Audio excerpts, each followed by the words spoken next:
Good morning. What if you became king of a huge nation and you had a dream that God spoke to you and said he would grant you one wish? Sounds kind of like a fairy tale, doesn't it? What one thing would you ask for? To be rich? To have peace and no enemies? Or maybe to live a long life? Well, I'm not talking about a fairy tale. This actually happened. Remember King David? When he died, he chose his son Solomon to be the next king. Solomon was a young man, and he was anxious about whether he would be able to be a good ruler to the nation of Israel. One night, when Solomon was asleep, God spoke to him in a dream. Let's see what happened in 1 Kings 3. In verse 3, we see that Solomon loved the Lord and followed all the laws of his father David. He gave a lot of sacrifices to God, and then in verse 5, we read, that night the Lord appeared to Solomon in a dream, and God said, "What do you want? Ask, and I will give it to you." Let's skip to verse 7 and see what Solomon says. "Now, O Lord my God, you have made me king instead of my father David, but I am like a little child who doesn't know his way around. And here I am in the midst of your chosen people, a nation so great and numerous that it cannot be counted. Give me an understanding heart so that I can govern your people well and know the difference between right and wrong.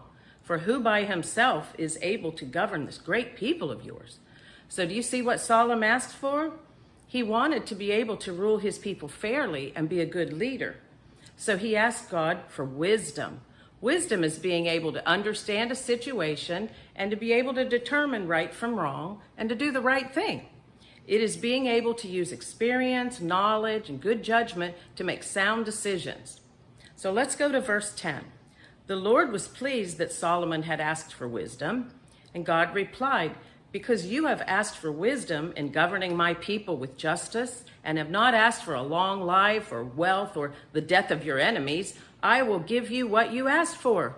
I will give you a wise and understanding heart, such as no one else has had or ever will have. And I will also give you what you did not ask for, riches and fame. No other king in all the world will be compared to you for the rest of your life. And if you follow me and obey my decrees and commands as your father David did, I will give you a long life." And verse 15 says, "Then Solomon woke up and realized that it had been a dream."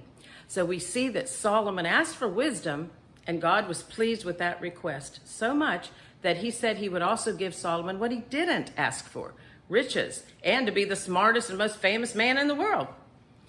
And Solomon, if Solomon follows God's laws, then God would also give him a long life. Solomon began to rule, and after a while, he had to judge a dispute between two women. They both lived in the same house and both had given birth to babies within a few days of each other.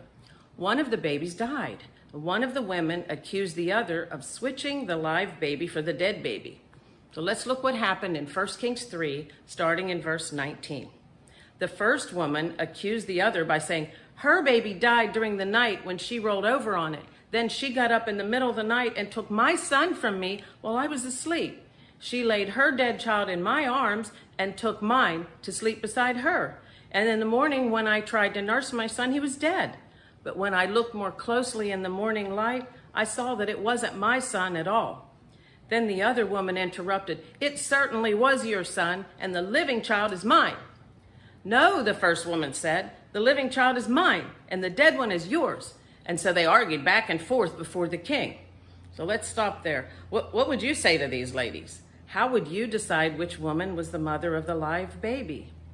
Let's see how wise King Solomon handled this. Verse 23, "Then the king said, 'Let's get the facts straight. Both of you claim the living child is yours, and each says that the dead one belongs to the other. All right, bring me a sword.' So a sword was brought to the king. And then he said, 'Let's cut the living child in two and give half to one woman and half to the other.' So what do you think? Is that a good solution? Let's see what happened. Then the woman who was the real mother of the living child and who loved him very much cried out, 'Oh no, my lord, give her the child. Please do not kill him.' But the other woman said, 'All right, he will be neither yours nor mine. Divide him between the two of us.' So then the king said, 'Do not kill the child, but give him to the woman who wants him to live, for she is his mother. That was a smart way to handle this, wasn't it? Solomon knew the real mother would not want the baby to be killed, even if she didn't get to be its mother. Verse 28, when all Israel heard the king's decision, the people were in awe of the king, for they saw the wisdom God had given him for rendering justice. Solomon became famous for his wise decisions. God definitely granted him his wish to have wisdom. We see more about Solomon's reign in 1 Kings 4, starting in verse 29. It says, God gave Solomon very great wisdom and understanding, and knowledge as vast as the sands of the seashore. In fact, his wisdom exceeded that of all the wise men of the East and the wise men of Egypt.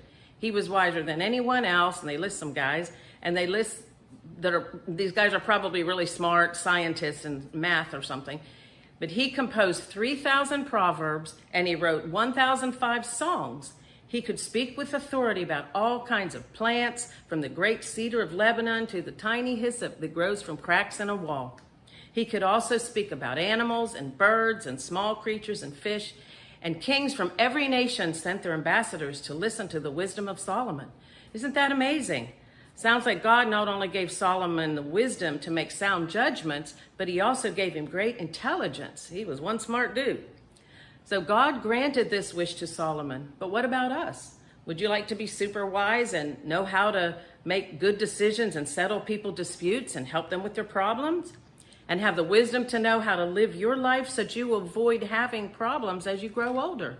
How can we have wisdom? Let's see if we can find answers in our Bibles. First, we need to know what wisdom is. There is a difference between knowledge and wisdom. Knowledge is knowing things from learning about them. And we have to know things in life, don't we? So it's good to try to learn as much as we can about many things. But wisdom is the right use of what we have learned. You can be a genius and know a lot about a lot of things, but if you don't know how to use that knowledge to live an upright life, then you can be foolish. We should desire wisdom. We see this in James 1, verse 5. It says, if any of you lacks wisdom, you should ask God, who gives generously to all without finding fault, and it will be given to you. You just need to have faith. The next scripture says you need to have faith that God will give it to you. We see in Proverbs 9, verse 11, that wanting to have wisdom is much greater than wanting to have all the riches in the world. Wisdom is more precious than rubies, and nothing you desire can compare with her. Solomon wrote the book of Proverbs, which is an entire book about wisdom. Reading these proverbs, or wise sayings, is a great way to learn wisdom, and there are hundreds of them. Reading and even memorizing can help you have wisdom and understanding and help you lead happy and healthy and prosperous lives. Here are just a few samples of proverbs that can help all of us live our lives, young or old.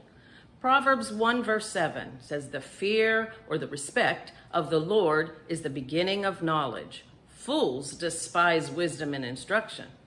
Proverbs 15:1 says, a gentle answer turns away wrath, but a harsh word stirs up anger. Proverbs 18:24 says, one who has unreliable friends soon comes to ruin, but there is a friend who sticks closer than a brother. And Proverbs 3:33 says, the curse of the Lord is on the house of the wicked, but he blesses the dwelling of the righteous. Proverbs 1:8-9 says, listen to my son, to your father's teaching, and do not forsake your mother's instruction. I'm not going to read all 900 Proverbs here, but I hope you will take some time to seek wisdom, and a good way to start is to ask God for it, and then to read the writings of Solomon in the book of Proverbs.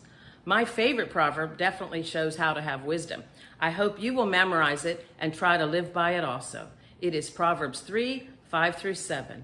Trust in the Lord with all your heart and don't lean on your own understanding. In all your ways acknowledge him, and he will make your path straight.